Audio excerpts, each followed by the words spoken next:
Join our family of creators. Your support means the world to us. Subscribe now to the Content Creator channel. Your support keeps us motivated and helps us bring you fresh, exciting content every week. Hit that subscribe button and be part of our journey. August 31st, 2025, protests erupt across Australia. But behind the slogans lies a darker truth. Tonight we separate facts from fear and concern from hate. The scenes were jarring, a stark contrast to the multicultural fabric Australia often prides itself on. Across the nation, what began as rallies against policy morphed into something far more sinister. Then the shocking sight. Black-clad figures performing Nazi salutes on a state parliament steps. This wasn't merely a debate about population or infrastructure. It was hateful ideology seeping from the internet into the streets. These groups hijacked the narrative, forcing a national conversation about the soul of the country. Meanwhile, Australians already anxious about the economy watched on.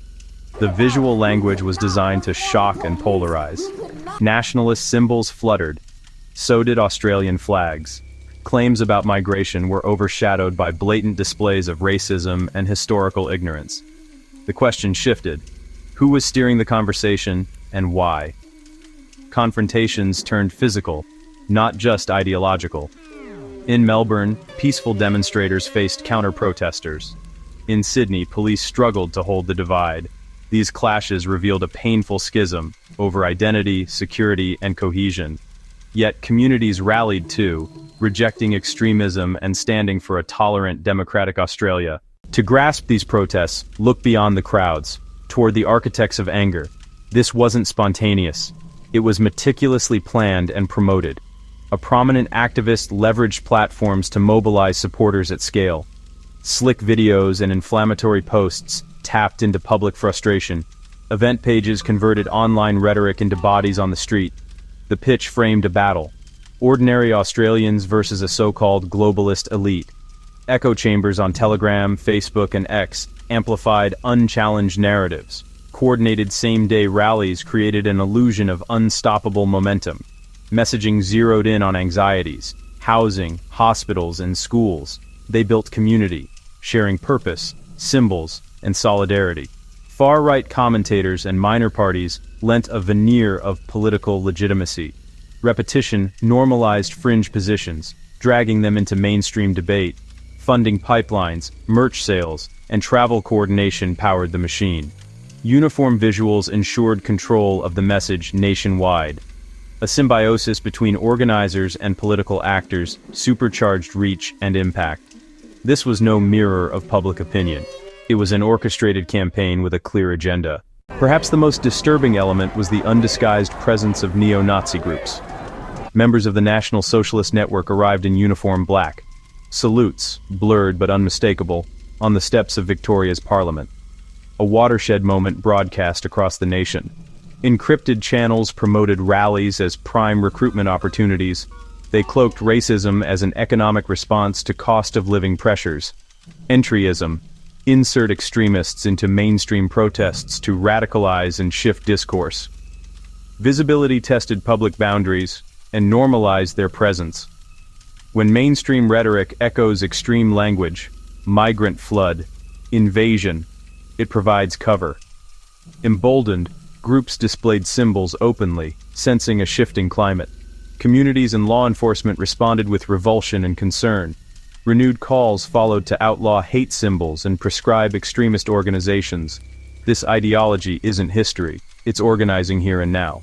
The lesson is clear. Complacency is not an option. Next, the truth about so-called mass migration. We put viral claims under a microscope. A favorite claim: 1,500 migrants arrive every day. But that number comes from total arrivals. Tourists, students, workers, returning residents. It is not a measure of permanent migration. The relevant metric is net overseas migration. Arrivals who stay over a year minus departures. Yes, there was a spike post-COVID, but it's already falling, about 37% down from the peak. Context matters. Borders closed in 2020-21 drove migration negative. Then came catch-up. House prices boomed even when immigration hit century-low levels. Housing affordability is complex. rooted in supply, taxation, and zoning. So how do falsehoods spread so fast? Algorithms reward outrage. Content that provokes anger and fear gets pushed harder. Activists exploit this with sensational headlines and misleading data. Engage once, and your feed becomes a personalized echo chamber. Inside groups, dissent is shouted down as mainstream lies. The danger peaks when fringe claims cross into mainstream coverage. By then, fact-checkers face an uphill battle to correct the record. Let's put the stats in proper context and examine leadership responses. Through the COVID lens, 2020-2021 were an anomaly. Borders shut, migration negative. The post-pandemic spike was a rebound, not a new trajectory. Skilled migrants fill shortages in healthcare, engineering, IT, and education. Analysts estimate each skilled migrant contributes roughly $250,000 net to the budget. Slashing migration would cut revenue, lift deficits, and strain essential services. Government stresses context, data, and a migration strategy to tighten integrity and prioritize skills. Steps include stricter student pathways, salary-aligned visas, and critical skills fast tracks.